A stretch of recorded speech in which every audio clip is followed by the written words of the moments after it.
আন্দোলন পরবর্তী সময় ফ্যাসিস্টের দোসরদের উস্কানি ও বিভ্রান্তিমূলক যে তাণ্ডব চলমান তা আমাদের জুলাই বিপ্লবের শহীদ ও আহত ভাইদের সাথে বেইমানি করা হয়। কথা ছিল ছাত্রদের সংশ্লিষ্টতার মাধ্যমে দেশ সংস্কার করা হবে, কিন্তু আমরা বিভিন্ন সময়ে ব্যাপক সমন্বয়হীনতা ও উপদেষ্টা মণ্ডলীতে লুকোচুরি নিয়োগের দেখেছি। আমরা স্পষ্ট করে বলতে চাই, দেশ সংস্কারে রাষ্ট্রীয় কাজে প্রাইভেট বিশ্ববিদ্যালয়ের শিক্ষার্থীদের যৌক্তিক অংশগ্রহণ নিশ্চিত করতে হবে।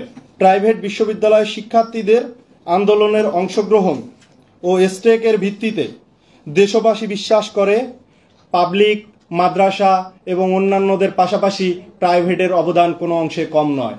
তাই প্রাইভেট বিশ্ববিদ্যালয়ের শিক্ষার্থীদের পক্ষ থেকে 12 দফা দাবি পেশ করছেন মোহাম্মদ আব্দুর রাজ্জাক রিয়াদ, প্রেসিডেন্সি ইউনিভার্সিটি। বাংলাদেশ 2.0 এর সামগ্রিক পরিস্থিতি বিবেচনায় সম্মিলিত বেসরকারি বিশ্ববিদ্যালয়ের দাবিসমূহ: 1. ছাত্র জনতার অংশীদারিত্ববিহীন সিদ্ধান্তে উপদেষ্টা পরিষদে ফ্যাসিবাদের দোসর প্রচার প্রসারকারী মোস্তফা সরওয়ার ফারুকী এবং শেখ বশিরকে স্থান দেয়া হয়েছে, যা শহীদের রক্তের সাথে স্পষ্ট বেঈমানি ও গাদ্দারি এবং জুলাই বিপ্লবের স্পিরিট পরিপন্থী। জুলাই বিপ্লবের স্পিরিটকে ধারণ করে না এমন ব্যক্তিদের উপদেষ্টা পরিষদ থেকে অপসারণ করতে হবে এবং আগামীতে এমন কোনো ব্যক্তিকে নিয়োগ দেয়া যাবে না। 2. অন্তর্বর্তীকালীন সরকার এবং উপদেষ্টাগণ দেশের সার্বিক বিষয়ে সিদ্ধান্ত গ্রহণে ছাত্র প্রতিনিধিদের সাথে নিয়মিত যোগাযোগ রক্ষা করার কথা থাকলেও তারা সেটা নিশ্চিত করতে ব্যর্থ হয়েছেন।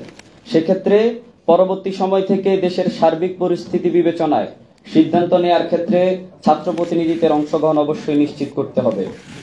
3. দেশের সামগ্রিক রাজনৈতিক পরিস্থিতি, সমসাময়িক বিষয় এবং বাংলাদেশের ভবিষ্যৎ নিয়ে বেসরকারি বিশ্ববিদ্যালয়ের শিক্ষার্থীরা অত্যন্ত উদ্বিগ্ন, চিন্তিত এবং সচেতন। সেজন্য রাষ্ট্রযন্ত্রে বেসরকারি বিশ্ববিদ্যালয়ের ছাত্র প্রতিনিধিদের অংশগ্রহণ অবশ্যই নিশ্চিত করতে হবে। 4. বৈষম্য বিরোধী ছাত্র আন্দোলনে আহত অথবা নিহত সকল পরিবারকে পুনর্বাসন করতে হবে অতি দ্রুত সময়ের মধ্যে।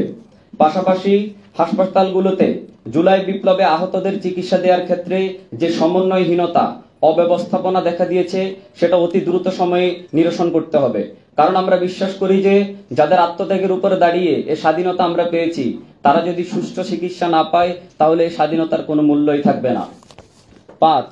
দ্রব্যমূল্যের ঊর্ধ্বগতি এবং দেশ জুড়ে বিস্তৃত সিন্ডিকেট ব্যবস্থার কষাঘাতে সাধারণ মানুষের নাভিশ্বাস উঠে যাওয়ার মতো পরিস্থিতি সৃষ্টি হয়েছে।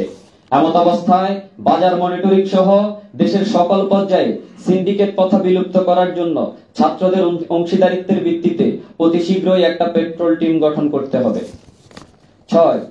উপদেষ্টা পরিষদে কারা যাবে সেটা নির্ধারণে একটা কমিটি গঠন করতে হবে, যে কমিটিতে রাজনৈতিক দলের প্রতিনিধিদের সাথে পাবলিক বিশ্ববিদ্যালয়, প্রাইভেট বিশ্ববিদ্যালয়, জাতীয় বিশ্ববিদ্যালয়, 7 কলেজ এবং মাদ্রাসার প্রতিনিধি অন্তর্ভুক্ত থাকবে। সকলের সম্মিলিত সিদ্ধান্তে উপদেষ্টা নিয়োগ হবে, কারো ইচ্ছা মতো উপদেষ্টা নিয়োগ দেওয়ার এখতিয়ার কারো নেই। 7. গণহত্যার বিচার কার্যক্রম নিশ্চিত করতে হবে। বিভিন্ন সংবাদ মাধ্যম ও সোশ্যাল মিডিয়ায় প্রকাশিত সংবাদ, তথ্যচিত্র যাচাই বাছাই করে দোষীদের বিরুদ্ধে যথাযথ ব্যবস্থা গ্রহণ করতে হবে এবং এই কার্যক্রমে অবশ্যই পরিচালনার জন্য ছাত্র প্রতিনিধিদের অংশদারিত্বের ভিত্তিতে একটা তদন্ত কমিটি তৈরি করতে হবে এবং সেই তদন্ত কমিটিকে ওয়াকিবহাল রেখে নিয়মিত কাজের মধ্যে রাখতে হবে। আর সংবিধানের পুনর্লিখন ও সংস্কার করতে হবে। 9. প্রাইভেটের শিক্ষার্থীরা উন্নত শিক্ষা ব্যবস্থার প্রয়োজনে নিজস্ব অর্থায়নে পড়াশোনা করে। সেক্ষেত্রে প্রাইভেট বিশ্ববিদ্যালয়গুলোতে 15% আরোপিত ব্যয় প্রত্যাহার করতে হবে এবং গবেষণা খাতে আরো বরাদ্দ বাড়াতে হবে। 10. রাজনৈতিক গ্রহণযোগ্য ব্যক্তিত্ব, বাংলাদেশের মহান স্বাধীনতা সংগ্রামে অবদান আছে এমন ব্যক্তি এবং কৃষি নির্ভর বাংলাদেশে আন্তর্জাতিক মানের একজন বাংলাদেশি কৃষিবিদ বিজ্ঞানীকে উপদেষ্টা হিসাবে অতি শীঘ্রই নিয়োগ দিতে হবে। 11. সকল সংস্কার কমিশনে জনমত জরিপের মাধ্যমে সংস্কার কার্যক্রম পরিচালনা করে জনসাধারণের কাঙ্ক্ষিত সংস্কার নিশ্চিত করতে হবে। 12. জনপ্রতিনিধিবিহীন এই সময়ে সামাজিক নিরাপত্তা, গ্রাম্য বিচারিক আদালত চালু রাখার জন্য শক্তিশালী স্থানীয় সরকার মন্ত্রণালয়ের কার্যক্রম বৃদ্ধি করতে হবে। পাশাপাশি প্রাইভেট বিশ্ববিদ্যালয় থেকে একজন উপদেষ্টা নিয়োগ